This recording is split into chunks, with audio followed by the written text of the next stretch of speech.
खोटी आश्वासने देऊन सत्तेवर आलेल्या भाजपाने शेतकऱ्यासह संपूर्ण नागरिकांची दिशाभूल केली असून चाय पे चर्चा हा उपक्रम राबवित आहे। 2 वर्षापूर्वी याच कार्यक्रमाअंतर्गत नरेंद्र मोदी यांनी यवतमाळ जिल्ह्यातील दाभाली येथे शेतकऱ्यांशी चाय पे चर्चामधून संवाद साधला। मात्र त्यांच्या चर्चेनंतर 1.5 वर्षातच दाभेल येथील शेतकऱ्यांनी मृत्यूला कवटाळले।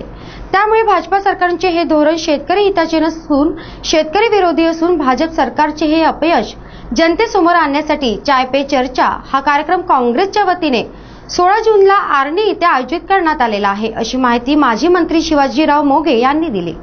मोदी सरकारला 2 वर्ष पूर्ण झाले। या 2 वर्षात मोदींनी दिलेले आश्वासन पूर्ण होणे तर सोडाच, मात्र उलट एकाही कामाला सुरुवात झालेली नाही। सत्तेवर येताच त्यांनी शेतकऱ्यांना उत्पादन खर्च आणि 50% नफा शेतमालाला देण्याचे आश्वासन दिले होते। मात्र हमीभाव शुल्कात वाढ करून शेतकऱ्यांना हिणवण्याचा प्रयत्न करण्यात आला, असा आरोप माजी मंत्री शिवाजीराव मोघे यांनी केला आहे। दुष्काळाच्या कालावधीपेक्षा भाजपाच्या कालावधीतच सर्वाधिक आत्महत्या झाल्या असून मोदींनी भेट दिलेल्या दाभोळी येथील शेतकऱ्यांनी आत्महत्या केल्याने मोदींचे शेतकरी प्रेम दिखाऊ असल्याचा आरोपही शिवाजीराव मोघे आणि ज्येष्ठ नेते नरेश पुगले यांनी केला।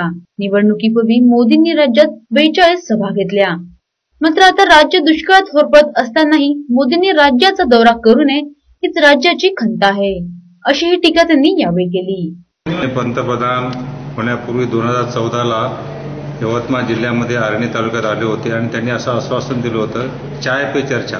त्याचे फेमस होते 3 चाय पे चर्चा, 1 चाय पे चर्चा आमच्या दाभडी गावामध्ये झाली होती आणि त्यांनी शेतकऱ्याबद्दल जेवढे आश्वासन दिले त्यापैकी आता 2 वर्षात एकही आश्वासन पूर्ण केलं नाही।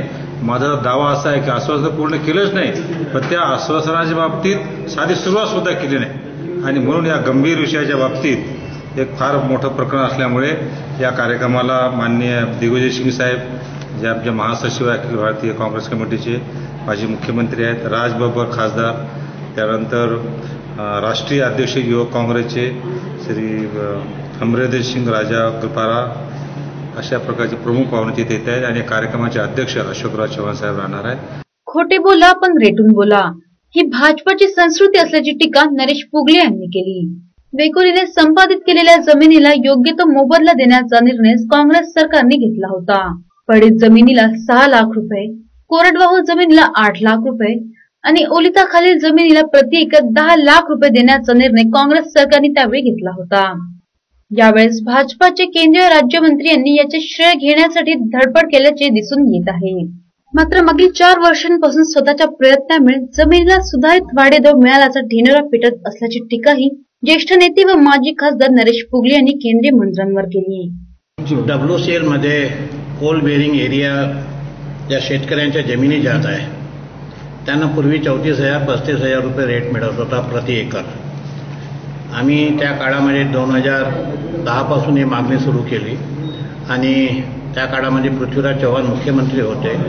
हा विषय आम्ही सोनियाजी गांधी यांच्यापर्यंत नेला। सोनियाजीला सांगितलं की एका एकरमध्ये 30 कोटीच्या वर कोळसा निघतो आणि त्या मोबदल्यामध्ये त्या शेतकऱ्यांना फक्त 34-35,000 रुपये देतात, हे बरोबर नाही। तर त्यांनी मग पृथ्वीराज चव्हाण मुख्यमंत्री असताना त्यांनी सांगितलं की यामध्ये तुम्ही त्यांना न्याय द्या। आमची मागणी 10 लाख रुपये पडीत जमीन, 12 लाख रुपये उठीत जमीन आणि सिंचाईच्या जमिनीला 15 लाख रुपये, परंतु शेवटी कॅबिनेटमध्ये चर्चा झाली आणि त्या कॅबिनेटमध्ये शिवाजीराव मोघे स्वतः उपस्थित होते। म्हणूनच आज त्यांनी हा विषय काढलेला आहे की खोट्या गोष्टी करायच्या, खोटं बोला पण रेटून बोला। एकंदरीत पाहता भाजपा सरकार सत्तेवर आल्यापासून शेतकऱ्यांच्या समस्या कमी झाल्या नसून आता काँग्रेसच्या वतीने घेण्यात येत असलेल्या या कार्यक्रमातून शेतकऱ्यांच्या समस्या सोडवण्यात काही प्रमाणात का होईना मदत मिळण्याचे चिन्ह दिसत आहे, अशी आशा येथील शेतकऱ्यांच्या मनात निर्माण होईल यात शंका नाही।